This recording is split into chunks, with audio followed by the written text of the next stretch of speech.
last talk as well.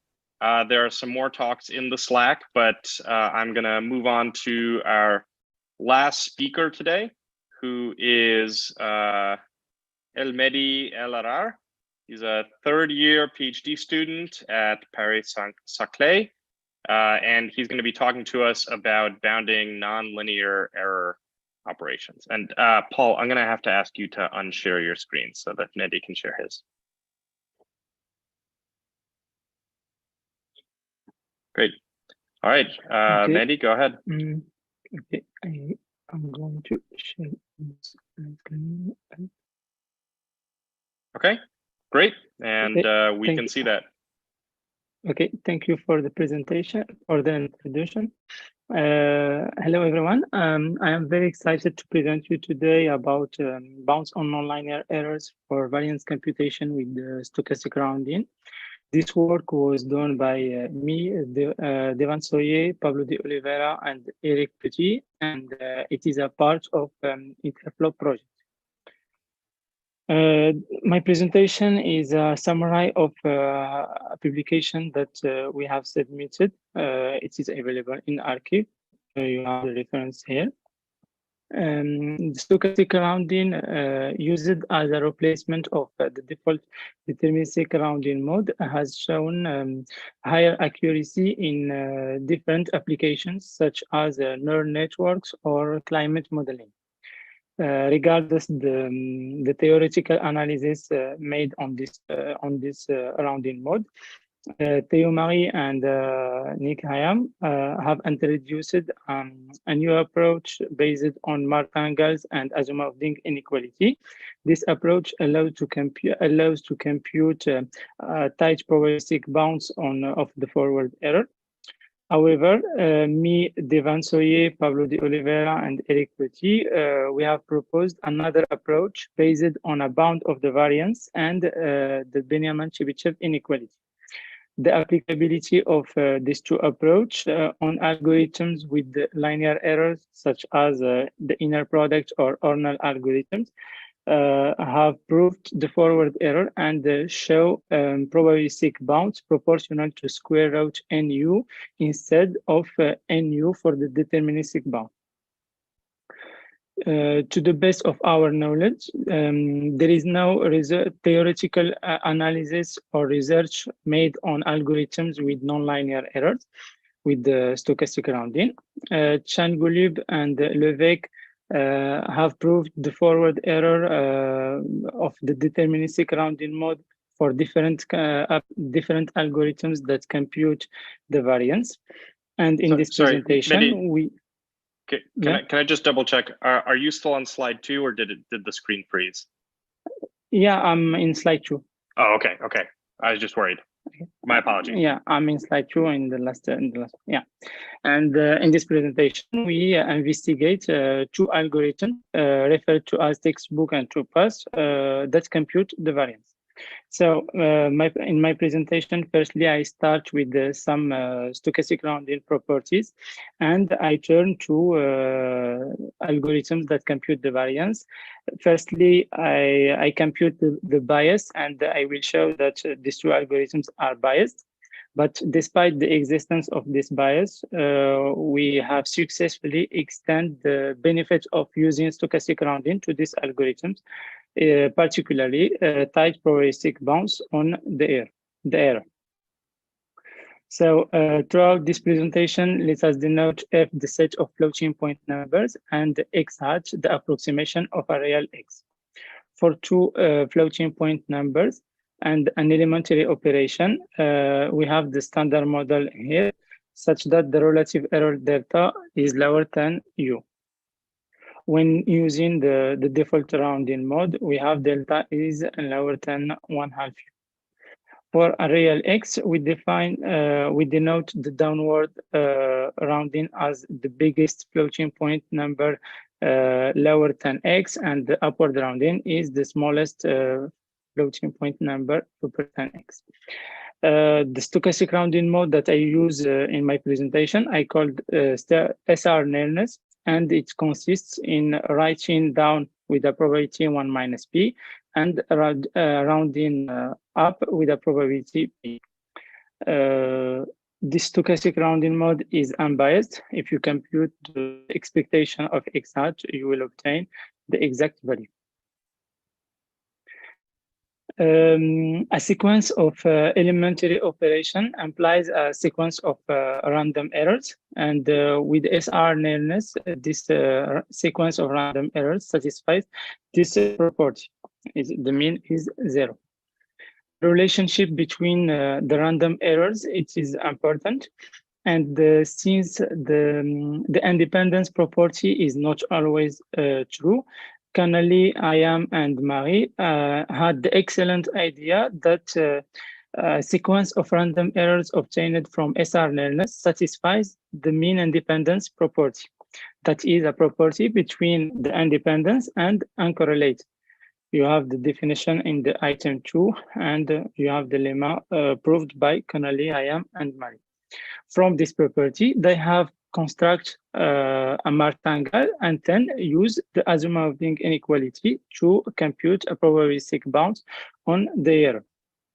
So in the following, I apply this method to textbook and to pass algorithms. Firstly, let us compute the bias. So the textbook algorithm computes the variance using the following formula. And you have the bias of this algorithm is given by this quantity. For the two algorithm, it computes the variance using the following formula. And it is also biased, and the bias is given by this quantity at the first order over U. Interestingly, at the first order over U, these two algorithms, despite they compute mathematically the same value, but they have an opposite bias at the first order over U. Now the question is, we can extend the benefit of tight probabilistic bounds to this algorithm despite the existence of the bias. The answer is yes, of course, and we have the following table that summarizes the different bounds that we have obtained.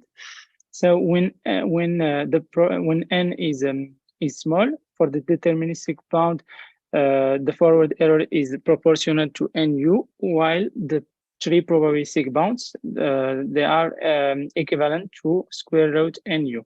Here I add another method, DM, which I call DM. This method is a new approach that we have proposed in this paper, and it allows to compute a tight probabilistic bounds of algorithms with non-linear error based on a decomposition of Dubmeyer. On the other hand, when n is large and n square u is lower than 1, the deterministic bound, or EH or DM, are proportional to exponential nu, while the BC bound is equivalent to square root nu, which show the advantage of using this method when n is large. And also when we use, for example, low precision, because in this case the first n that we have this property is gonna be small. I stress that we have extended these results to the pairwise case, and the unique that it changes is replace n by a log 2. The following numerical experiments show the forward error of the textbook algorithms in single precision and with probability 0.9. And we take some values between uniformly chosen between 0 and 1. And when n is small, the three probabilistic bounds are comparable, with a slight advantage for AH and DM bounds.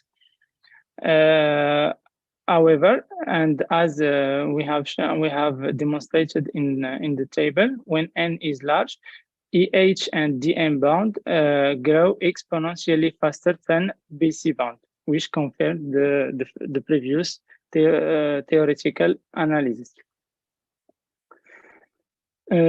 Now we compare these two, the forward error of both algorithms under SR nearness.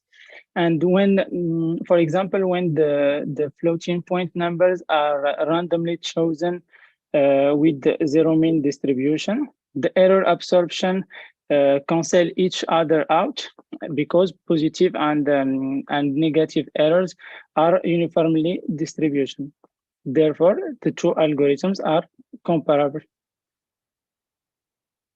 On the other side, when we chose floating point numbers in this interval, which implies that the condition number is upper than 1, the two-pass algorithm outperforms the textbook algorithm because the mean centering in the two-pass algorithm avoids cancellation and increases its accuracy, while in the textbook we have two large quantities that allow to have some absorption and implies a loss of significance. There is a great discussion in the paper about these two numerical experiments. So in this presentation, we have extend the benefits of textbook of stochastic rounding to algorithms that share nonlinear error, and we have presented a new approach to allow to compute tight probabilistic bounds for algorithms with nonlinear errors. And as a future work, we have started to explore the division case.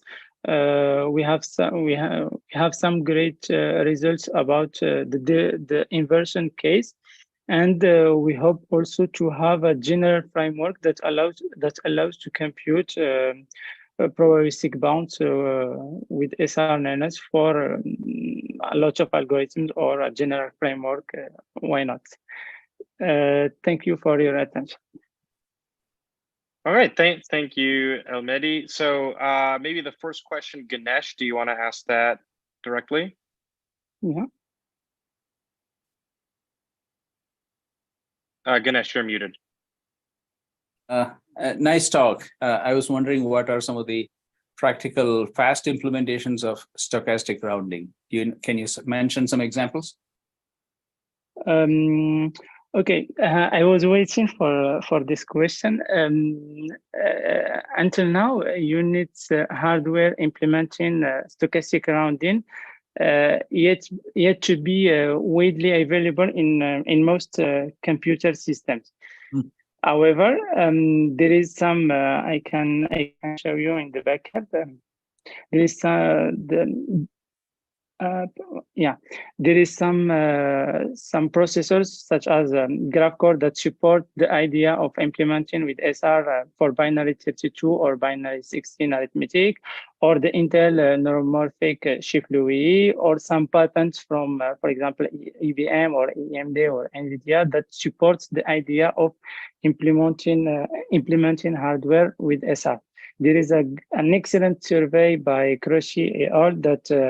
that reviewed the implementation of hardware with SR, and the name of the server, the name of the survey is that. Yeah, thanks so much. Yeah. All right, great.